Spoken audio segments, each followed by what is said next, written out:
War confirm అయింది, okay ready to go అని అన్నప్పుడు ఫస్ట్ స్టెప్స్ ఎలా ఉంటాయి సార్? లాజిస్టిక్స్ వైజ్గా, కేటగిరీ వైజ్గా ఎలా ఉంటాయి, ఎలా ఇన్ఫర్మేషన్ సో వస్తుంది? ఇవన్నీ టాక్టికల్ థింగ్స్, కాన్ఫిడెన్షియల్ థింగ్స్ ఎక్కువగా మనం మాట్లాడద్దు. బట్ చిన్న ఎగ్జాంపుల్ చెప్తాను. మనకి ఏదైనా ఇబ్బంది వచ్చింది, అడ్వాన్స్ అవ్వలేకపోతున్నాం, ఎనిమీ స్ట్రాంగ్గా ఉన్నాడు, మనకి ఎయిర్ సపోర్ట్ చేస్తుంది, అప్పుడు మనం ముందుకు వెళ్తాం. ఇంకొకటి, వాడు ఒక చిన్న గన్ పేలిస్తే మనం పెద్ద గన్ పేలుస్తాం. సో ఇట్లాంటి చాలా, అంటే టైం టు టైం టాక్టిక్స్ మారుతుంటాయి. And and that to depend upon the leaders decision. So అది ఎలా వెళ్తాం అనేది.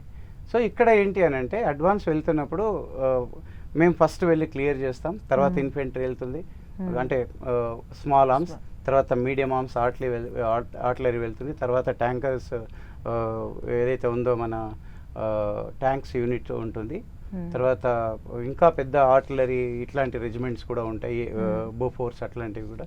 ఆ విధంగా మూవ్ అవుతూ ఉంటుంది అనమాట. ఓకే.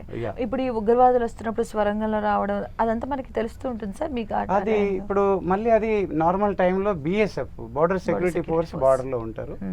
అండ్ సమ్వేర్ అక్కడ మన యూనిట్లన్నీ ఉంటాయి యాక్టివ్గా. ఏదైనా మూమెంట్ జరిగితే మన వాళ్ళు వెళ్ళి ఇన్ఫెంట్రీ అండ్ RR రెజిమెంట్స్ ఉన్నాయి, RR యూనిట్స్ ఉన్నాయి, across the around 40 RR units ఉన్నాయి కాశ్మీర్లో.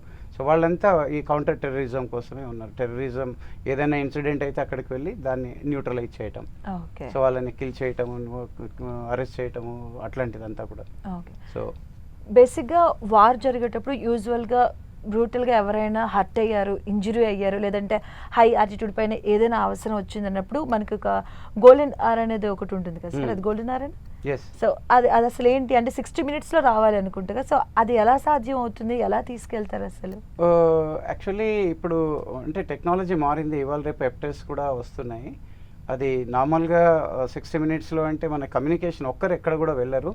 మనం ఎక్కడికి మూవ్ అయినా కూడా చైన్ ఇది ఉంటుంది, అంటే ఒక వలయం ఉంటుంది, దాంతోనే ఏమన్నా అయితే మనకి ఈజీగా తెలిసిపోతుంది. కమ్యూనికేషన్ సిస్టమ్ కూడా ఎఫెక్టివ్గా ఉంది కనుక అట్లాంటిది ఎక్కువ ప్రాబ్లం ఉండేటటువంటి అవకాశం లేదు. అండ్ అది ఏదైతే ఉందో ఇవాళ రేపు మనకి టెక్నాలజీ మారింది కనుక మనం డిగ్రీ అండ్ డిస్టెన్స్ సెట్ చేస్తే అట్లా వెళ్ళిపోతుంది అనమాట, వచ్చేస్తుంది.